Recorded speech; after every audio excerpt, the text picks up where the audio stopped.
Moving on, 102, we have the idea here in Module 7 under the Record and Play Sounds in Music.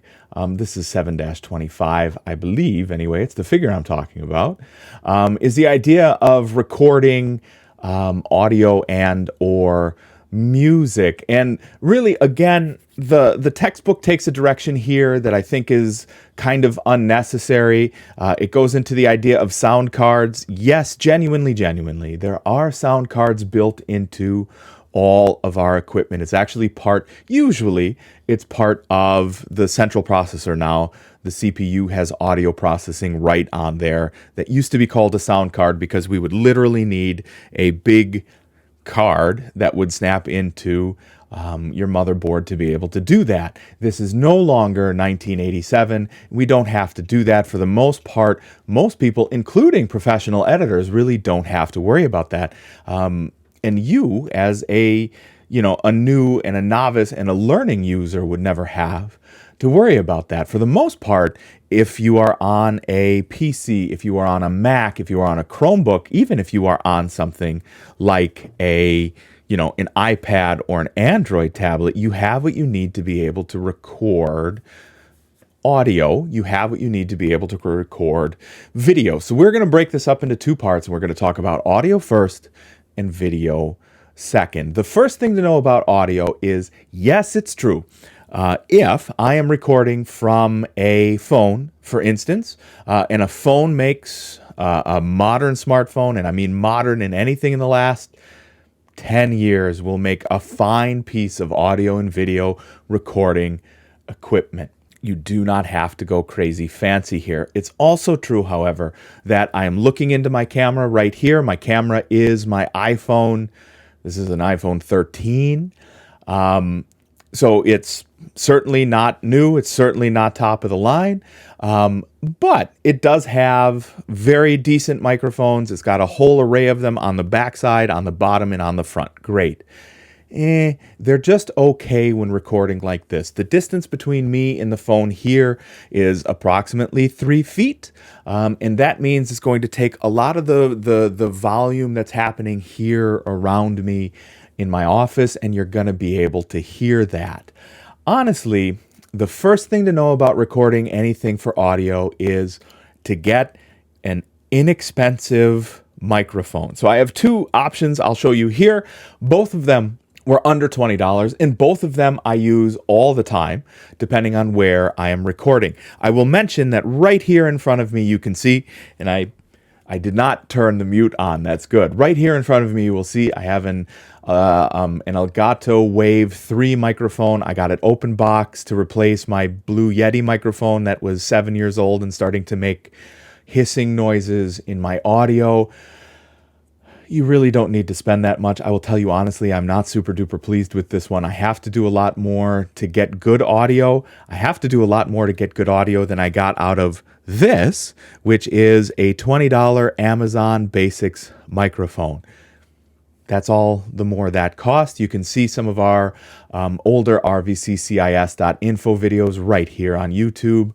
You can hear some of them in Spotify and iTunes and places like that. And this is the microphone, the $20 Amazon Basics microphone that I use to do all of that audio. It connects with USB, and there's literally nothing you have to do. You plug it in, there's a mute button on top, and if it's not muted, it can record audio. It's fantastic. The other one I use an awful lot, especially when I do recording, if I move someplace else in my office or if I'm in a classroom at Rock Valley, is right here. This is a wireless microphone. This connects right to the bottom of my phone. So this one is a Lightning USB wireless microphone, but you can get them in USB-C as well.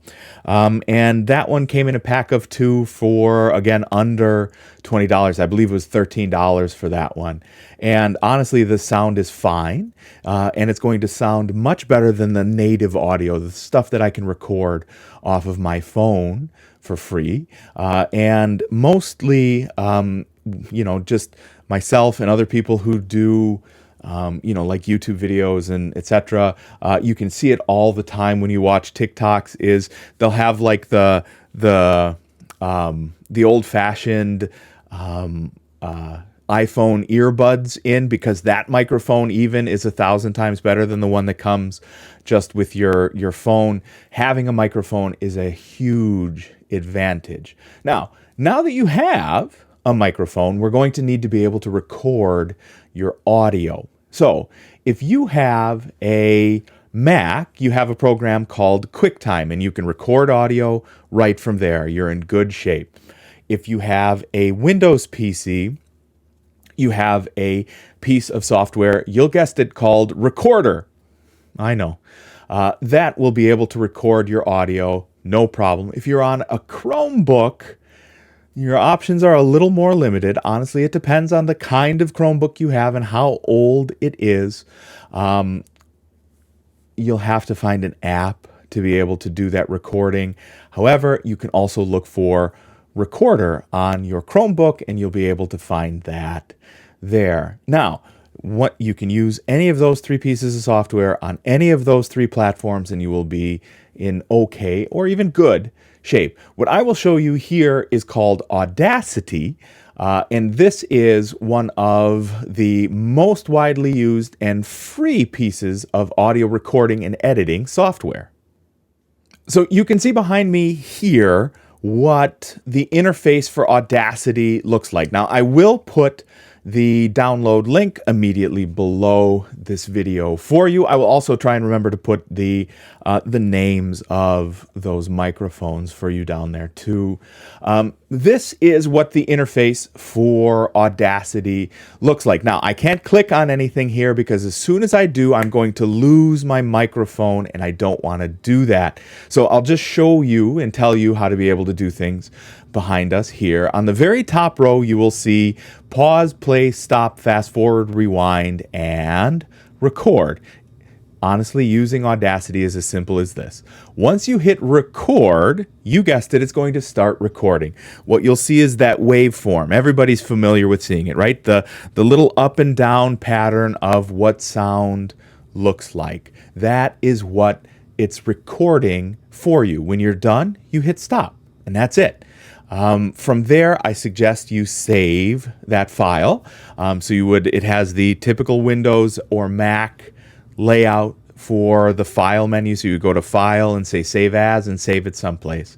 You can also, you'll see the wave form for a file there. You can also go through and, remove any, if there's no waveform, that means that there was no sound. You can remove those pieces. If you know you screwed up, this is my suggestion. Oh, you've made a mistake. Be silent for a moment. That being silent takes that waveform, drops it down to 0. It gives you something immediately evident and visual to find that says, okay, now I get to delete the thing that happens on the back end of that silence and keep the stuff that happens on the front end of that silence. When you're done editing, which will take a little bit of time to get used to, I will tell you that much is true, but when you are done editing, you can go back to File and say Save As and pick the format of the service that you are going to save it to. So if you're going to use Spotify as your service for your podcast, if you're going to use YouTube as the service for your podcast, if you are going to use iTunes as the service for your podcast, you can export your audio recording in whatever makes sense for that. So a free piece of software, Audacity, a $20 or below microphone, and you can have a good sounding, easy to manage podcast that you can distribute anywhere for your digital media life. And that's pretty fantastic.